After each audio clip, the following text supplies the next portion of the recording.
दोस्तों, मैं जूते का व्यापारी होने के कारण अक्सर टूर पर रहता था। इस बार भी मैं पटना जाने के लिए आगरा से सुबह सवेरे निकला। पटना के लिए ट्रेन आगरा से नहीं मिलती है। उसके लिए मुझे आगरा से 20 किलोमीटर दूरी टुंडला जाना था। उधर से मेरी प्रातः 9 बजे ट्रेन थी। जाने से पहले मैंने पटना में अपने रिश्तेदारों को खबर कर दी थी कि मैं आ रहा हूँ। मैं 7 बजे शेयरिंग टैक्सी के इंतजार में खड़ा था। एक टैक्सी में बहुत ही मासूम और खूबसूरत भाभी मुझे दिखाई दी। उसके बराबर में बैठा व्यक्ति मुझे लगा कि उसका पति है और एक बच्चा भी वहां था। मैंने सोचा कि ये पटेगी तो नहीं, पर आदत के मुताबिक कम से कम हाथ तो सेंकने को मिल ही जाएंगे। मैं उस टैक्सी में बैठ गया। मेरे बराबर में उसका पति, जो मुझे लगा था, वो था और उसके बाद वो भाभी बैठी थी।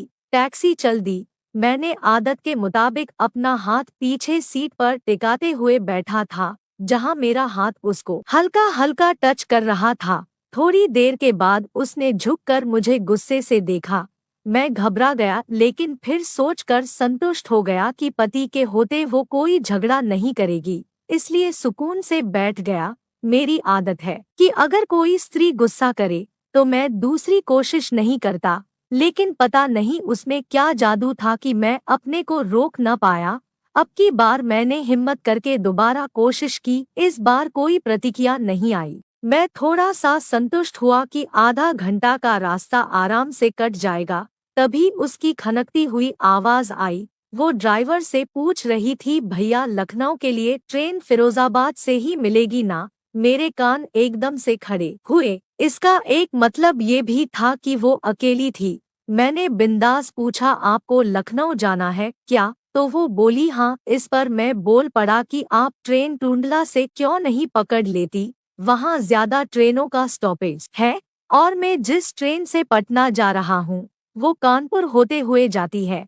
मेरा रिजर्वेशन भी है। आप मेरी सीट पर आराम से बैठ कर चलिए। वो बोली ठीक है। यकीन करना दोस्तों, मुझे ऐसा लगा कि आज तो जिंदगी की हर तमन्ना पूरी हो जाएगी। मैं एक अलग ही अंदाज में उड़ने लगा और मेरे मन में लड्डू फूटने लगे। फिर टुंडला पहुंचकर जब मैं उतरा तो वो मेरे साथ ही उतरी। उसके हाथ में 2 सूटकेस थे जो लगभग खाली ही थे।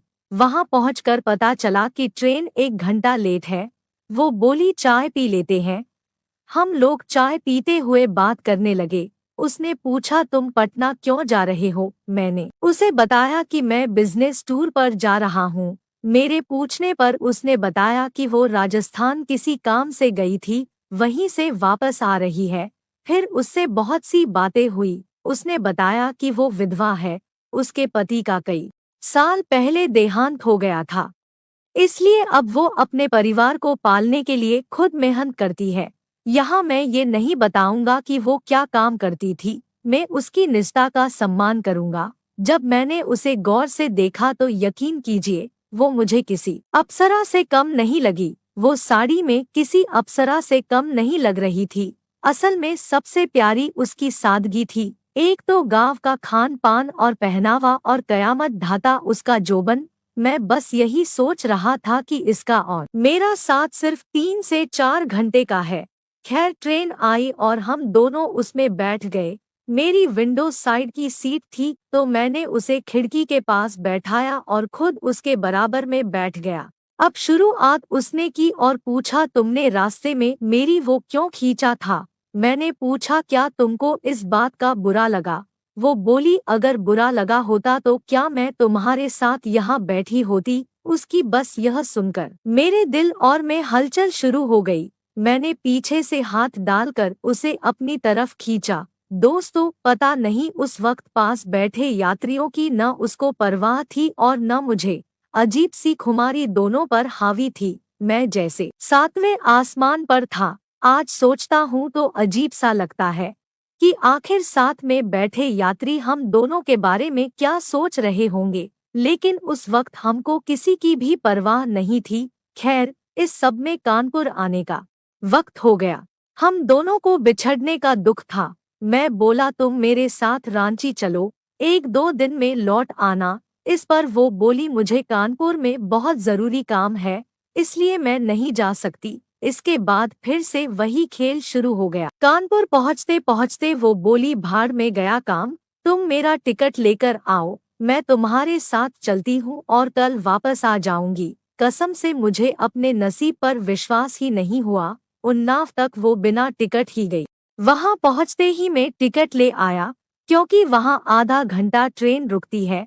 पटना पहुंचने का टाइम दूसरे दिन 9 बजे का था। रास्ते में उसने अपने बारे में और मैंने अपने बारे में बहुत कुछ बताया।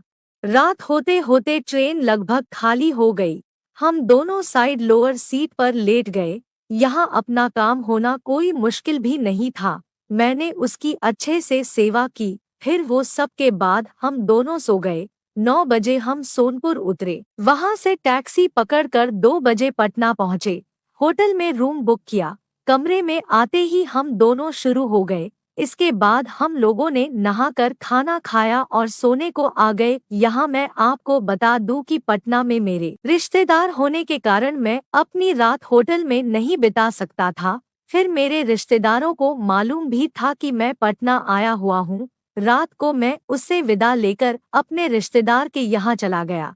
दूसरे दिन मैंने उसे पटना से कानपुर के लिए ट्रेन में बैठा दिया। लेकिन उसकी और मेरी कहानी यहाँ खत्म नहीं हुई। उसके बाद भी हम मिलते रहे। दोस्तों, आपको यह वीडियो कैसी लगी अपने राय कमेंट बॉक्स में जरूर देना और ऐसे ही वीडियो देखने के लिए मेरे फेसबुक पेज को भी फॉलो कर लीजिएगा। धन्यवाद।